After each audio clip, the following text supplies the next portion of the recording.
ना संघर्ष ना तकलीफ है, फिर क्या मज़ा है जीने में। तूफान भी रुक जाएगा जब लक्ष्य रहेगा सीने में। पसीने की स्याही से लिखे पन्ने कभी कोरे नहीं होते, और जो करते हैं मेहनत उनके सपने कभी अधूरे नहीं होते। गुड मॉर्निंग स्टूडेंट्स, मैं रोहित सर पुनः आप सभी का अपने नए वीडियो में स्वागत करता हूं। जैसा कि आप जानते हैं कि मैट्रिक झारखंड बोर्ड की परीक्षा की संभावित तिथि की घोषणा कर दी गई है। यह परीक्षा पिछले वर्ष की तरह ही टर्म 1 और टर्म 2 के रूप में आयोजित होगी। जैसा कि आप जानते हैं, यह परीक्षा नवंबर के अंतिम सप्ताह या दिसंबर में हो सकती है। अतः हम लोगों के पास बहुत कम समय है अपनी तैयारी को मूर्त रूप देने का। तो इस वीडियो में मैं आपको क्लास 10th के लिए जो 2022 में बोर्ड परीक्षा में प्रश्न पूछे गए थे उसका व्याख्या प्रस्तुत कर रहा हूं। 2022 में जो बोर्ड में क्वेश्चन पूछा गया था टर्म 1 की परीक्षा में, वो उसमें 40 ऑब्जेक्टिव प्रश्न पूछे गए थे जो आपके सामने हैं। आप इन प्रश्नों को देखें, अच्छी तरह से समझें और प्रश्नों को हल करने का प्रयास करें ताकि आपको समझ में आ जाए कि इस तरह का प्रश्न परीक्षा में पूछा जाता है। इसमें आप देख रहे हैं कि कुल 1.5 घंटा समय दिया गया है परीक्षा का और कुल 40 अंक की परीक्षा टर्म 1 की है। इसमें हम लोग को परीक्षा OMR शीट पर देनी है और OMR शीट भरते समय हम लोग को बहुत सारी सावधानियां बरतनी पड़ती हैं। इसमें दिखाया गया है, ऊपर कुछ निर्देश दिया गया है जिसमें सभी प्रश्न अनिवार्य हैं, सभी प्रश्न 1 अंक के हैं। उसके बाद आप देखिएगा कि और भी निर्देश दिया गया है कि OMR जब आप भरिए, प्रत्येक प्रश्न के 4 विकल्प हैं और उसमें OMR में जो आप सही जानते हैं उसमें नीला या काला पॉइंट पेन का प्रयोग करते हुए अपने आंसर को काला करें। और रफ कार्य जब प्रश्न को आप बनाइएगा तो बिना सॉल्व किए तो टिक नहीं मार दीजिएगा।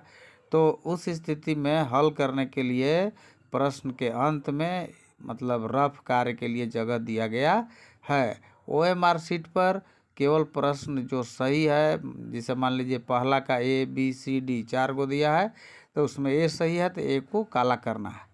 इसके अलावे OMR शीट पर कहीं भी रफ कार्य वगैरह नहीं करना है। और इसमें यह भी दिया गया है कि परीक्षा भवन छोड़ते समय आप OMR शीट वीक्षक को लौटा दें। और इसके बाद इसमें जब आप प्रश्न को देखेंगे कि कुल प्रश्न की संख्या इसमें 40 है। इसमें पहला प्रश्न हम लोग देख रहे हैं कि पहला और दूसरा ये लेसन 1 वास्तविक संख्या से पूछा गया है, तीसरा प्रश्न भी वास्तविक संख्या से है और चौथा भी लेसन 1 से प्रश्न पूछा गया है। तो शुरू में 4 प्रश्न लेसन 1 से पूछे गए हैं। उसके बाद 5वां प्रश्न आप आएंगे, ये लेसन 2 से पूछा गया है और उसी तरह से 6ठा प्रश्न, 7वां प्रश्न भी लेसन 2 से है। उसके बाद हम लोग आते हैं 8वां से। 8वां प्रश्न देखिएगा लेसन 3 से पूछा गया है, लेसन 3 और 9 नंबर भी लेसन 3 से और 10वां भी प्रश्न लेसन 3 से। इस तरीक़ा से हम देख रहे हैं कि प्रत्येक लेसन से 3-4 प्रश्न आ रहे हैं। आप सभी प्रश्नों को ध्यान दें। 11वां प्रश्न, 12वां प्रश्न, ये 13वां प्रश्न, ये सब 2 चर वाले रैखिक समीकरण से पूछे गए हैं। उसी तरह से 14वां जैसे ही आप आते हैं तो इसमें द्विघात समीकरण से ये प्रश्न पूछा गया है, इसको आप अच्छी तरह से समझें।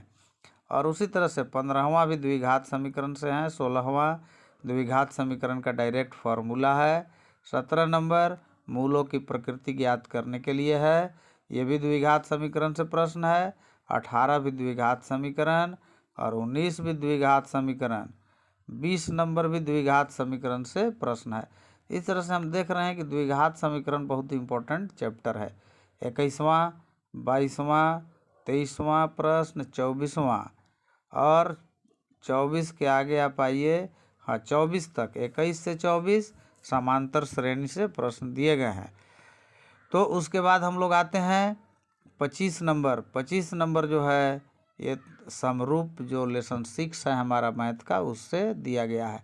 क्वेश्चन नंबर 25, 26, 27, 28, 25, 26, 27, 28, 29 नंबर प्रश्न लेसन 6 से दिया गया है। 30 भी 6 लेसन से ही है, त्रिभुज लेसन जो है हम लोग का 30, 31 तक आपका आ गया लेसन 6 त्रिभुज। 32 आप देखेंगे कि पूछा है कि वृत्त की सबसे बड़ी जीवा क्या होती है, ये लेसन 10 से है। 32 नंबर, 33 नंबर, 34 नंबर, 35 नंबर प्रश्न ये लेसन 10 से पूछा गया है, जो वृत्त है एक चैप्टर जिसमें स्पर्श रेखा के बारे में पढ़ना है। इस तरह से 36वां प्रश्न आप देखेंगे कि लेसन 12 से पूछा गया है। लेसन 12 से 36 नंबर, 37 नंबर प्रश्न। ये भी लेसन 12 से क्षेत्रमिति, वृत्तों से संबंधित क्षेत्रफल जो पाठ है हमारा 38, 39 और ये नंबर है 40। ये सब लेसन 12 से प्रश्न पूछा गया है। इस तरह से आप समझ सकते हैं कि टर्म 1 की जो परीक्षा है उसमें 40 कुल प्रश्न आ रहे हैं और 40 नंबर के प्रश्न आप इसको आसानी से हल कर सकते हैं। यदि आपको मैथ में दिलचस्पी है, रुचि है, तो आप इसे चैलेंज की तरह लीजिए और इस तरह से अपनी तैयारी कीजिए कि आपका 40 में 40 प्रश्न सही हो जाए, एक भी प्रश्न गलती न हो।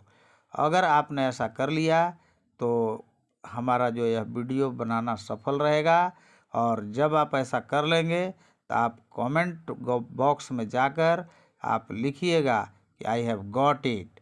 आई have got it means you got 100% marks in mathematics and try to read it and try to solve this questions. इन प्रश्नों को हल करने का आप प्रयास करें।